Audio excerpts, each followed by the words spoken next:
Alrighty, hello YouTube, welcome back to my channel. For those of you who don't know me, I am Cryptic Coil, and in today's video, I'm going to be doing a movie review of an After Dark Horror Festival movie that came out in the year 2009. The title of the movie is Slaughter. Real quick, there was an 80s hair metal band called Slaughter. They're still around, they're touring right now. But I have a T-shirt of the band, and so since the name of the band is Slaughter, and since I'm reviewing a movie titled Slaughter, I figured I'd wear my '80s hair metal Slaughter shirt to review this movie. Anyway, let me read you the synopsis on the. Well, first, let me show you the cover of the DVD. This is what the cover of the DVD looks like. And now I'll go ahead and read you the synopsis on back. Looking to escape an abusive relationship, Faith moves in with Lola at her family's farm. Every night the girls go out. The young, sexy Lola brings home an older man. When Faith realizes Lola's one night stands are disappearing, she fears Lola's creepy family is killing more than just animals in the slaughterhouse. So that's the synopsis on the back. All right. So, with that being said, I'll describe the plot a little bit further, and I will do my absolute best to avoid spoilers, just in case anybody out here there wants to watch this for themselves. So, at the beginning of the movie, you meet Faith, and you can tell that she's got some trouble at home. And one night she goes to a bar where she meets Lola. Then, when she decides to get away, she hits Lola up, and Lola says, "Yeah, come stay with me on my family's farmhouse." So, Faith does just so. She goes and stays at Lola's family farmhouse, and the two girls go out just about every night, and Lola shows Faith what her world is like. She goes out and she meets these rich older guys that, pretty much give her the world, at least for a night. She's kind of like a cross between a gold digger and a sugar baby, if you will. And so there was one night where, let's see, there was one night where she brings Faith along to an opera where they see a rendition of Carmen, and I really liked the crew that did that performance. I mean, it was so beautiful. Like the female sopranos were just on point. Absolutely loved that scene. Then she explains to Faith that, yeah, some of these guys that I go out with from time to time, they just want, a teenage girl like me to hang on their arm, and I get to be their arm candy, and they get to show off in front of their other, like, rich friends. Then one night, Lola brings home a guy who drives a Ferrari. And at about this point, this is when Faith starts to feel like there's something off. She actually walks past Lola's bedroom one night. The door's open, and she sees this older guy, giving it to Lola. And then in the morning, Lola's still in there asleep, but the guy's gone, his Ferrari's gone, yet his Rolex watch is still sitting on Lola's nightstand. And it just gives Faith a funny feeling. And she's like, hey, that guy from last night, I never see your one night stands ever again. It's like you see them once and they never want to see you again. You don't ever want to see them again. And then Lola shows us a side of herself that's kind of heartless. And she's like, no, I don't care about these guys. I don't care about them any more than they care about me. Yeah, he left his watch. No, he's not coming back for it. Why would he? Do you know how I get these things, Faith? Let me tell you something. All I have to do is bat my pretty little eyes at these guys and say, gee, that's a nice watch. I wish I had one like that. And then they go, okay, here, baby, here you go, you can have mine. And Faith accepts that as an explanation, but as the movie continues, she starts to connect some dots and see some things with her own eyes. And it gives her a feeling that doesn't exactly match what she's seeing with what she's heard Lola say. Okay. And then she also Lola lives on her family farm with her father. You find out that something happened to her mother when she was very young. She has an older brother who pretty much just keeps to himself and helps the dad with a lot of the farm work. And then she has a little brother, a little boy who can't be any more than 10 years old. And he's adorable. And he was a really good actor. There was one scene where the little boy tells one of the other characters, "Please don't hurt my sister." And it got me right in the feels. It really did. So that's about where I'm going to go ahead and end my description of the plot. I don't want to give away a whole lot more than that. Now I'll just jump into what I liked about the movie and what I didn't like about the movie. Okay, this is what I liked about the movie. The two lead actresses, there was Amy Shields, who played the role of Faith, the main character, and then there was Lucy Holt, who played the other main character, Lola. Now, these women were both like stunningly gorgeous, okay? Very, very beautiful young ladies. And they looked a lot alike. There were scenes at the beginning of the movie where they were side by side, and I was just looking at them thinking to myself, gosh, they look so similar. Could they be sisters? Are they somehow related? And no, they're not. One of them is from the UK, one of them is from Ireland, and but it was a good casting choice. There was there was a twist in the plot where you realize that they actually needed two young women who were about the same age who looked alike. So that's how the casting choice occurred. And I think that part was, kind of well done. I'll talk a little bit more about that when I get to the negatives about the movie. But yeah, I really thought that the actors, actresses, whatever you want to call them, who played Faith and Lola, they were just, absolutely beautiful, gorgeous, and they gave me eye candy throughout the whole movie. Again, I like the actor that played the younger brother. I think that he actually did a really good job, especially for his age, with the role that he had to play. He did very well. I'd be curious to find out whatever happened to that kid, because this movie's already 15 years old, and the movie industry can be a dangerous place for children, unfortunately. But whatever happened to that kid, I honestly hope he found success in wherever life took him from there. The landscaping, okay, or actually the cinematography. Okay, so the cinematography was actually done pretty well, like super well.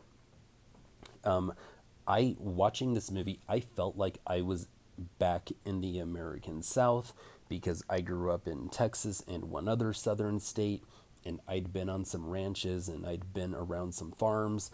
I didn't grow up on them, but I'd been to some, and it looked like a scene straight out of the American South. Turns out it wasn't filmed in the American South. Turns out it was filmed in Eastern Europe. They deliberately designed it to make it look like it was the American South. So they achieved what they were going for. Really good cinematography. There were also some scenes where Lola and Faith were riding horses on the farm, and they weren't doing anything wild and crazy on the horses. They weren't like riding real fast, like giddy up, but they were just on horseback. And those were just some good aesthetic scenes, good aesthetic moments. That looked really cool. It made me think, like, I own a pair of cowboy boots. Maybe I should do some horseback riding someday. Okay. Anyway, so that was cool. Since the movie does take place mostly on a farmhouse, there were a lot of pigs. That's what the family slaughtered. They slaughtered pigs. That's why the movie is called Slaughter. So they had a bunch of scenes with the pigs, and the pigs were really cute. I think that pigs are cute animals. As delicious as bacon is, bacon tastes like guilt nowadays. Anyway, so I liked those parts of the movie. Okay, and in addition to the cinematography, um, my last positive that I want to talk about, my last point of praise for this movie is the movie script.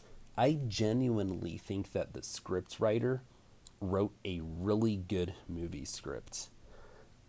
I think that the cast and the crew had a really good script to work with for the sake of making a movie. So much so that when I just read the synopsis, in addition to looking at this cover, this is an alluring cover. And then when I read the synopsis on the back of the DVD cover, I said to myself, yeah, I have to buy this. I have to get it. I have to watch it.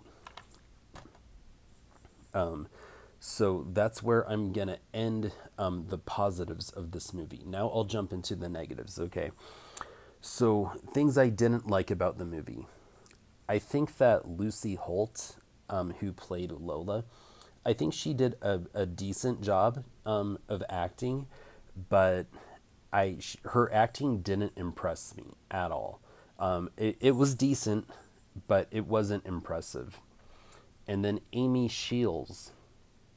Okay, she did not strike me as a good actor or actress in this movie at all. There was a scene where her character was tied up and strapped to a table, and she was about to get tortured and tormented and mutilated and all this stuff. And this was her acting, literally. I'm not exaggerating. I'm not dissing her. I'm reenacting what I saw on my screen. No, don't. Stop. Please. I'm begging you. In a scene like that, that was her acting. And it was, I'm sitting there watching it, and that's the acting that I'm beholding. And I'm thinking to myself, oh my gosh, this is so bad. Does her character have something up her sleeve? Are the tables about to get turned? Is that why the fear isn't coming across as genuine? Nope, that wasn't it. It was just bad acting. Then in the third act, when they reserved most of the carnage candy for the third act, the carnage candy should have been sweet. It really should have been. Because, like I said, I genuinely believe that they had a really good script to base a movie on. But there was a scene where the bad guy has a weapon, and then the characters go like, oh yeah, well, the tables have turned. Joke's on you. I have it now. And then the bad guy goes, oh yeah, well, now I have it. I have the weapon again. I've turned the tables back in my favor. Ha ha ha ha. I mean, it was that corny. It was that cheesy. It was that campy. It was that bad. And it's like, there's a way to execute something like that and make it look good and make it believable and have reasonable people in the audience watching the film say, yeah, that could totally happen. Gee, if I were ever in a situation like that, I wonder if I could pull that off. There's a way to do it. They did not achieve that at all. It was just really bad. There was another scene where a female character strangled a man. Just strangled him. A healthy young man.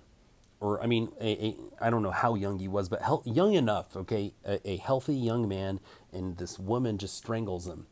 And he didn't put up any kind of a fight at all. Now, to be fair, the woman who strangled him did have the element of surprise on her side, but just watching the scene go down, I'm like, that would not have happened to me. It wouldn't have. And I'm not even as in good of as in good of physical shape as that guy. I used to be, not so much anymore. But it just wasn't believable. I'm not saying that no woman could strangle a man and kill him. I'm not saying that. What I'm saying is that the way it was executed on my screen did not look believable. It did not look believable to me. I was like, come on, guy. And then when she was successful in her strangulation, I was like, you know what? He deserved that. He did. I'm not saying she earned it. I'm saying he deserved that. Okay, so that was infuriating. There was this one character who didn't have any lines in the movie except for one. And this character's one line was, I ain't no killer. And it's like, what do you mean you ain't no killer? You just tried to kill me. Had it not been for good luck, I would be dead and I wouldn't be here in this moment. And then on top of that, you were an accomplice to a whole bunch of murders. What do you mean you ain't no killer? Like, like you're somehow any better than a killer? No. So that was infuriating. That was, I think, the only bad writing that I caught. Then another thing that I didn't like about the movie, and like I said, the Carnage Candy just wasn't as good as it could have been because they just didn't execute a whole lot of it very well. And I just wish that I got to enjoy my Carnage Candy a little bit more than what I was able to with this film. Let's talk about the ending. I didn't like the ending. I mean, you know, I prefer a happy ending, but I can appreciate when they try to do something different and offer us something that other movies don't. For instance, have you ever seen Stephen King's The Mist? Do you remember the way that movie ended? It did not leave you feeling good. This movie had a pretty similar ending. Not exactly the same, but pretty similar. And you did not feel good. So all that frustration you felt during the third act, where we really needed to get the best acting out of the cast that we could have, but it was just really, really bad acting. And then with the way they executed, you know, some of the scenes that should have, you know, made us feel more suspense and thrills and horror than what we actually got. After all that frustration, we get this, you know, really brutal, morbid ending that just did not leave you feeling good because I kind of cared about a few of the characters in here. I did. And so, and even the bad guy to some extent. So now I'm going to go ahead and rate this movie. Okay, so out of 5 stars, 1 being the worst movie, 5 being the best movie, I'm going to give this a 2-star review. And and some people would say, "Oh wow, that's too nice. Like that's too you're being too generous. You should only give it a 1-star review or a half-star review." And the reason why I say that is because I did some research and I wanted to find out what other people thought of this movie. And I know that at least one publication gave this movie a half-star review. Another publication gave this a 1-star review.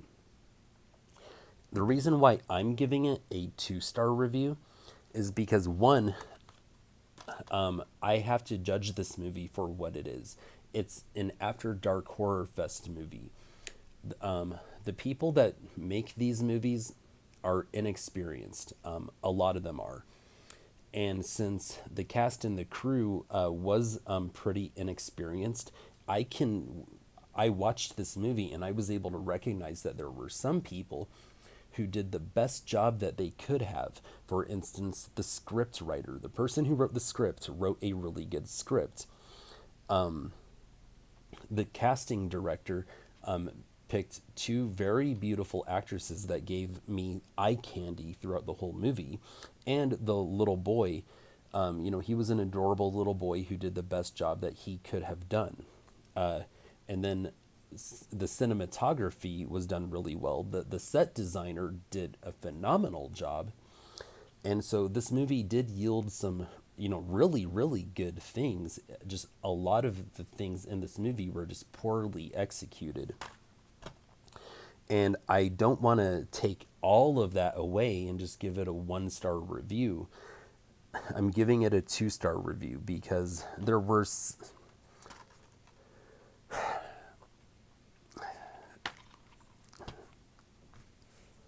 my time is kind of valuable. My time is kind of precious. I mean, I do feel guilty when I sit down to watch a movie because I know that there are some areas of my life that are a little bit more deserving of my attention. And since this movie wasn't as good as it could have been, there was this feeling of being let down at the end of it. But just judging it for what it is, I'll give it a 2-star movie review. I'll give it 2 stars. I feel like that's actually really reasonable and really fair. I feel like that's intellectually honest of me. And I guess that's about it. I guess that's all I really have to say about it. And I'll go ahead and end this video. But do me a favor, please. If you've seen this movie, please leave a comment. Please tell me in the comment section whether or not you think I was too nice. Please tell me whether or not you think I was too harsh. If you've seen the movie, tell me what you thought about it. Tell me what you agreed with and what you disagreed with pertaining to my review. Thank you guys for watching. Horns up and peace out.